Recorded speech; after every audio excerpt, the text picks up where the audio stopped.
Welcome to Real Estate Investing Abundance, the show for busy, fulfilled professionals like you to learn how to develop financial independence built on solid, passive real estate investments. Now, here is your host, Dr. Alan Lomax.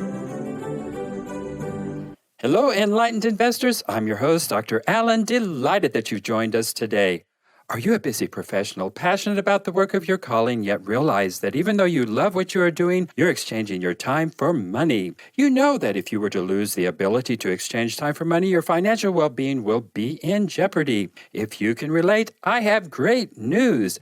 Steve Tucker Capital is an investment company designed for professionals to develop financial independence built on solid, passive real estate investments. Remove the anxiety of an uncertain financial future and go to stevetucker.com. Get your free one-page 10-step guide to passive real estate investing. Enlightened investors, let's scale it up and make it rain in a hot market. Owen Dashner is a full-time real estate business owner with 16 years of real estate investment experience. Owens owns 150 rental property units. He stays busy buying and selling dozens of residential properties each year. Owen, share a memorable experience from your formative years that helped you to be the person you are today. Well, thanks for having me, Dr. Allen. I really appreciate being here. When I think back to my early years in my childhood, I've got a lot of good memories. I have a wonderful mom and dad, and they kind of instilled in me early on. They were both entrepreneurs. My dad had owned and operated a business for many years, and my mother also. And they were always there at every sporting event that I had. My dad would be able to take off early from his work site and show up. And I almost took it for granted. And I didn't really begin to appreciate how available he made himself, and he was there for me, and didn't miss a lot of activities that I was in. So that instilled in me that business ownership can allow for time freedom, and eventually I started to learn more about financial freedom and how that all tied together. So I really grew to appreciate my parents for the sacrifices they made, and the fact that they gave me some good entrepreneurial roots to kind of look back on and grow. I think most of us don't realize what it is that our parents sacrifice to be good parents. Those of us who are fortunate enough to have good parents, that is. For motivated seller leads, how do you do that? Good question. So I'm a pretty avid reader. So I've read pretty much early on all the original real estate investing books, Rich Dad, Poor Dad, of course, and then a lot of the others that got into some more advanced techniques for marketing to motivated sellers. We really, with my business, I have a business partner, and we primarily do pay-per-click. So we have an online marketing platform where we try to drive traffic to our website for motivated sellers that, for whatever reason, are looking to sell their home, don't want to list with a realtor typically, and they reach out to us. So we have kind of warm leads coming in of people that are interested in selling. And then we also use direct mail quite a bit. Those are our two kind of main channels. And then, of course, we have a network of other investors that we know well, and we have agents that we work with. So we're able to source, kind of organic leads. And then, believe it or not, we've actually bought a few deals off of the MLS. That's still possible to buy a good deal here and there. So that's been something we've tried to really pay attention to and just make a part of our, overall marketing scheme. So online marketing and direct mail are your main sources of generating leads, and Yes. And that's working pretty well for you. How long have you been doing that? The direct mail part, I kind of messed around with it probably, I think, the first time about 10 years ago. And that's when I really didn't know what I was doing. I had a full-time job and real estate was on the side. So I even hand wrote letters. I, stuffed the envelope, signed them myself, and hand addressed them and all that. And I kind of just cherry picked a list of my little hometown that I'm in. And I would print out 50 of them. I'd do like 10 a day. And before long, I'd have, 100 of them. And then I'd mail those out. And every once in a while, I'd get a phone call and I'd go on an appointment and I'd end up buying a few houses out of it. Eventually, I started getting into multifamily investing, and I started using mail services to handle more of the bigger numbers of bulk mail. And that was also effective, and was able to pick up some really good properties. And over the years, I was able to kind of parlay that into buying some larger deals as a result of, 1031 exchanges and kind of trading up. But yeah, overall, that's worked really well. And it's been a good way, despite the fact that it's really hard to find good deals in this, extremely hot market we've been in for the last couple of years. we've been able to do pretty well with it. And we pretty consistently buy about roughly 4 houses a month or so. So we ended up at the end of the year, we're typically around 50 or so that we buy and sell. We'll be right back after a word from our sponsor. As an industry-leading, relationship-focused, design-build construction firm, Mosaic Construction has worked in many different asset classes from multifamily to retail, medical, industrial, and commercial. Mosaic Construction works to execute interior and exterior renovations with their team of trades and project managers. Their experience with value-add improvements has resulted in increased ROI and long-term value of the assets. They work nationally in partnership with local trades to deliver thoughtful, problem-solving construction management solutions to all their clients. For a personal, no-obligation consultation, call Ira Singer, 773-491-3145. or email Ira at mosaicconstruction.net. You can also find Ira on LinkedIn.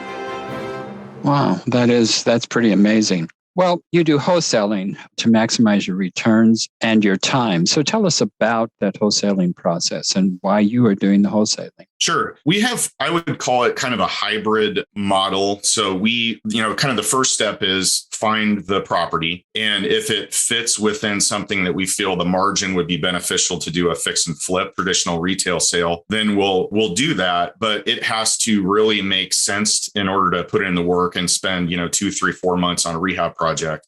We found in a hot market like we're in, a lot of times velocity of money is every bit as important as the margin that you make. So we've developed a really good relationship with a lot of local investors that will float deals by. So we know in certain parts of town, people like to buy. So we'll usually run the deals that we get in. If we think they make sense and the margin makes sense, we'll, send those to some other investors.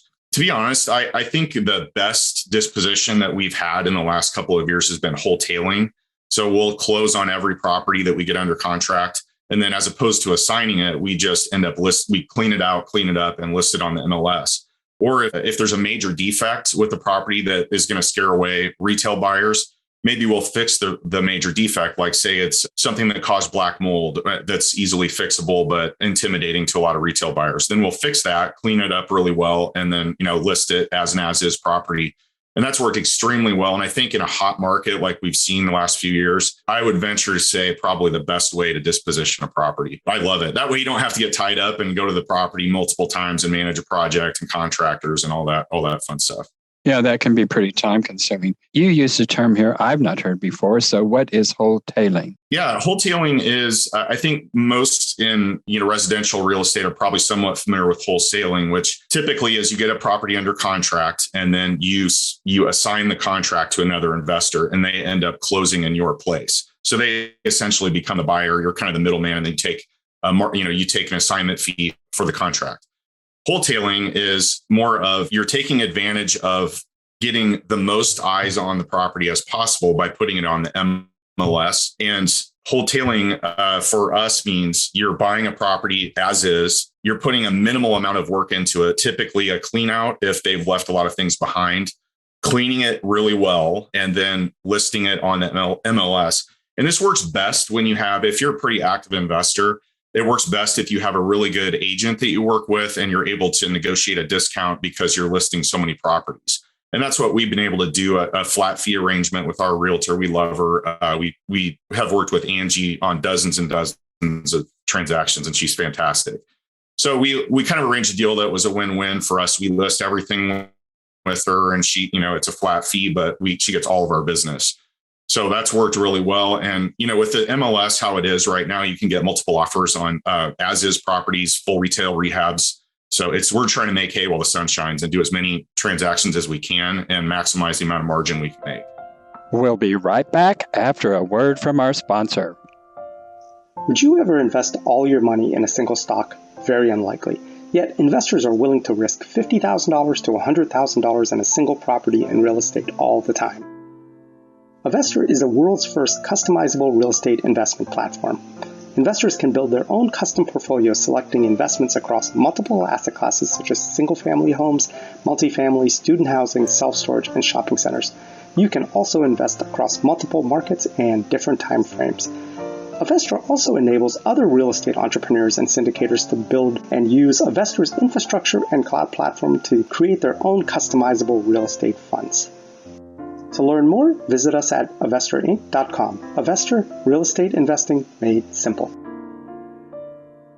It's like a good plan. Well, you're using 1031 exchanges to juice up your returns on your rental portfolios. Tell us a little bit about that process that you're using. Sure. So I actually just completed one last week, as a matter of fact. So I can maybe give an example of that one to kind of illustrate the point. So I bought about 5 years ago a 12-plex in Omaha, Nebraska, which is where our business is located.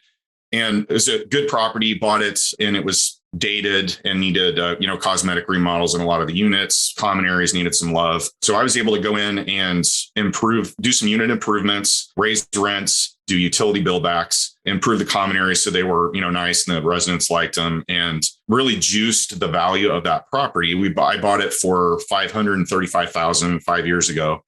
And I didn't really want to sell it, if I'm being honest. It's one of my favorite ones that I've had. I put in a lot of nice touches in it, and I was familiar with the property, knew it, liked it. But I got $1 million offer for it right out of nowhere. That's hard to turn down. So I looked really hard at it. And in our market, $1 million for a 12-plex is a pretty good return. So I started looking at what I could do with that and parlay the equity that I have in that property into something bigger.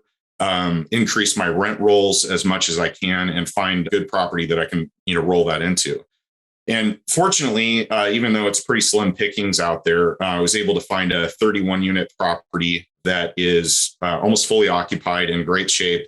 It's an older property, has some historical significance. So I'm really excited about this one, but I bought that for 1.835 and ended up using basically all of the proceeds from my 1031, the 12-plex property, and rolled it into that. And that one's got a $20,000 a month rent roll. It's got a big organic opportunity for increasing rents. There's no utility bill backs in place. So there's another opportunity we can increase the net operating income on it and raise the value. So I'm really excited about that one. Sounds like a good move there, even though it was hard to let go of that 12-plex.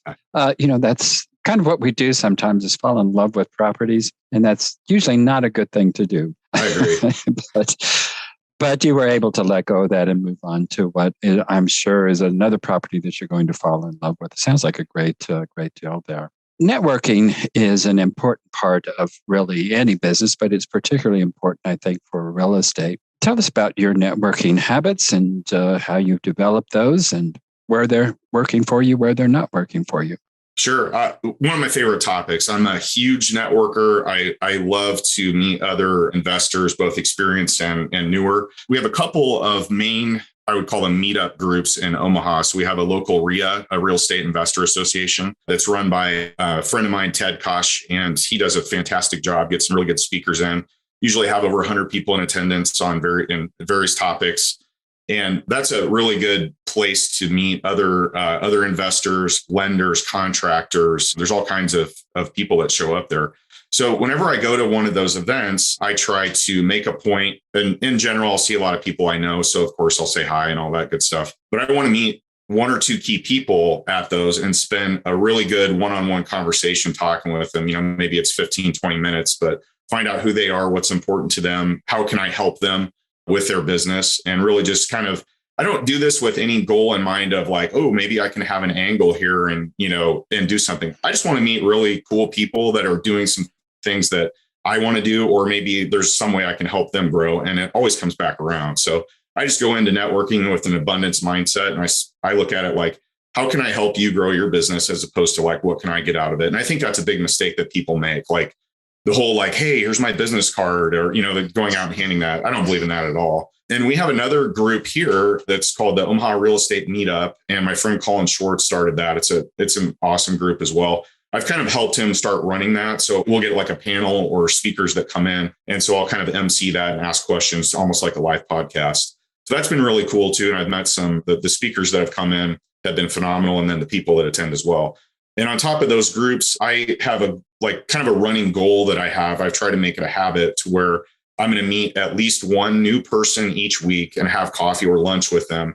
That's either an agent, another investor, or in a construction trade that would be beneficial to me, or a lender. And those have been when I look back and I track those who I met when I went to lunch with them or coffee, and I always try to follow up and just, check in. And I'm really diligent about going through my text list and just staying on top of mind with people that I've touched base with. I really believe in that. And I try to make it a practice. That way you don't have, as long as it's a habit, you don't have to remember to do it. Enlightened investors, we'll be right back after this important announcement. I have a big ask that will only take a moment of your time. Ratings and reviews are the lifeblood of our podcast. So to leave a review, iPhone or other Apple iOS device users, go to Apple Podcasts or iTunes. For all you non-Apple device users, go to podchasers.com. On either platform, search for Real Estate Investing Abundance. Once found, please leave a review and a rating. Subscriptions are also vital to our show's success, so please be sure to subscribe on your favorite podcast app.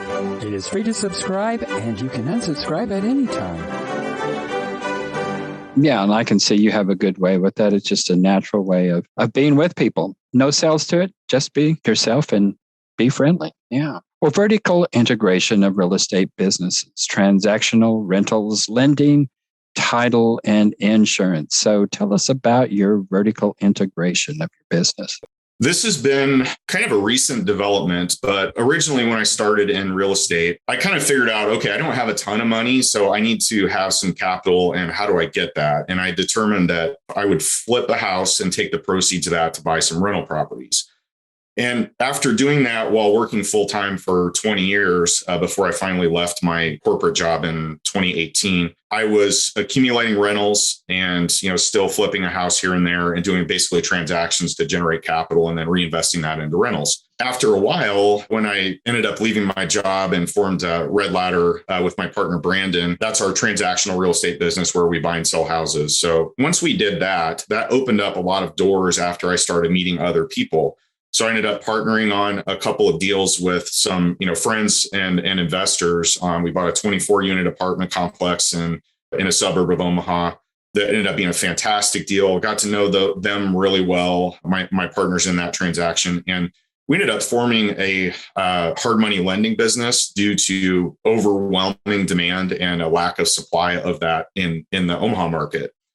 So we ended up forming that business last September, and it has been wildly more successful than I could have even imagined. We have so much demand for loans that we've just grown it organically, and we've borrowed money and from other investors and then lent that back out and kind of did an arbitrage. And that business has been going really, really well. And then recently, kind of the same group of partners that I have with Liquid Lending and then a couple others, we ended up recently forming a title company called Galaxy Title that's actually going to be opening its doors in September. So we're excited about that.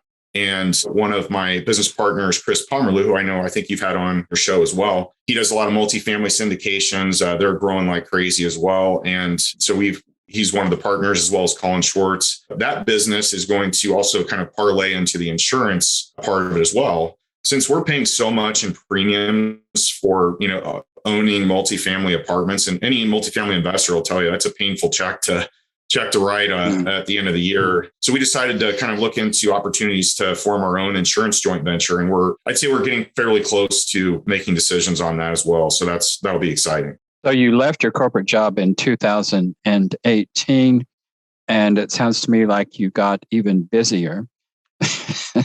Very true. You're into 3 or 4 different companies related to real estate. How do you manage all of that? It's a little hectic at times. I think having good systems and processes in place, as well as a good partner or partners, is the only way to be able to handle it. So we have kind of systematized our Red Ladder business, our buying and selling business. And then also with Liquid Lending, our hard money business, we've got some really good support in there. We've got a younger guy that works for us that really hustles, and he's smart, and he does a good job kind of running the day-to-day operations of the lending business. When we first set it up, I was spending a lot of time just getting everything in place and trying to figure it all out and put the structure there. But he's been able to basically let me offload a lot of the day-to-day activities there to focus on other things and scaling up and growing the rental portfolio. I'm busy, but I wouldn't say I'm working anywhere near as many hours as I was when I was in corporate America. And I'm happy. So it's enabled me to if I want to, we're going on vacation next week and the week after, family vacation. So it's allowed me to, spend time with my kids and my wife and travel and do some things that I never would have been able to before. So I think having a good partner, having good systems, that makes all the difference. Yeah, systematizing is very important. But like you said, when you were first starting out, you were putting a lot of time into it because you're developing those systems. And when you're beginning, it's not really clear how those systems are necessarily going to form and work out. So it takes some time, effort, energy, and experimentation to really get to that point. Well, congratulations on getting there. Sounds like you're in a great place to be at this moment. Well, tell our viewers and listeners how they can get in touch with you, because I'm sure you've got some things to share with them. Sure. Well, I'm on, this is kind of old school, but LinkedIn would be a good way to reach out. You can also go to our website for Red Ladder Property Solutions, which is www.sellmyhouseinomahafast.com. I know that's a long URL. And then I'm on Facebook as well. We've got a page for our business, Red Ladder Property Solutions, and also Liquid Lending Solutions. So any of those ways on the socials would be great to reach out, or they can email me at owen@redladderps, propertysolutions.com. All righty. Well, Owen, share with us one of your most difficult experiences in life, and how did you come through that time, and what did you learn from it? Good question. I think when I look back, I don't regret any of the hard times that I've gone through because they make you a stronger person when you go out the other side. But I don't know that I've had any real trials and tribulations that have been insurmountable, especially compared to others. But, if I think of some rough times I've been through, I've been able to rely on family and friends to kind of get me through, some tough things. I think it's important to have people you can talk to and tell your problems to, and surround yourself with others that are more successful than you so that you have good advice. My parents have always told me, take advice from people that are in a place where you aspire to be to, not from people that are either at your same level or maybe not quite accomplishing the goals that you want to accomplish. Oh, very good. Well, imagine that you've come to the end of your life, and as you lay on your deathbed, what do you look back on with your greatest sense of fulfillment and satisfaction? I feel like I have a lot of things that are left unaccomplished so far, but my overall goal is to come as close as possible to fulfilling my potential through the people that I'm surrounded with, my family, spirituality, and I have a lot of, pretty lofty goals within that. But I would like to think that if it's the end and I look back, that I did everything I could to come as close to fulfilling my potential as possible. And I want to be remembered as somebody that was very giving of my time and knowledge. And, hopefully I'll be to a point where I can really make a big impact in a philanthropic way. I'm not quite there yet. I'm still kind of in growth mode, but I'd like to be able to make an impact with people and children. That those are really important things to me. Well, it sounds like you're on your way there. And in fact, it sounds to me like you've accomplished quite a lot in your life. And it has been a pleasure getting to know you, Owen. Thank you so much for being on the show today. Well, thanks so much for having me. It's been a lot of fun, and I really appreciate it. Thank you for tuning in to Real Estate Investing Abundance, brought to you by Steed Talker Capital, a company working for passionate professionals like you to develop financial independence built on solid, passive real estate investments. As part of our efforts to make the world a better place, Steed Talker Capital contributes to activities and organizations committed to better understand the equine. These endeavors attempt to enhance the human treatment of horses worldwide. Steed Talker Capital, working for a world where all creatures, great and small, flourish abundantly. For resources to develop your financial independence, connect with us at steedtalker.com.